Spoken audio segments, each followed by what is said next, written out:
Hello friends, today I am showing how to convert Excel file to CSV file. For that we have to first create a Excel file. So here I am select a blank workbook. So here I am going to create some Excel file. So after this we have to save the file. Save as. After that this PC, then desktop.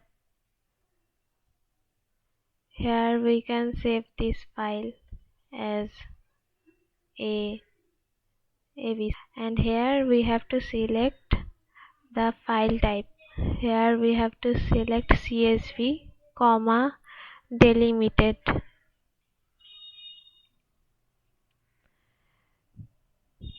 Then save.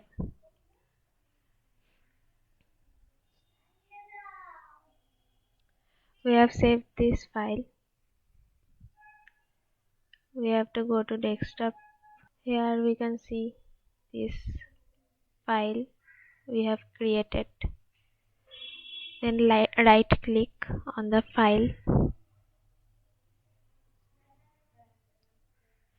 then go to properties. Here we can see this file is saved and it type of the file is .csv. Thank you friends for watching my video.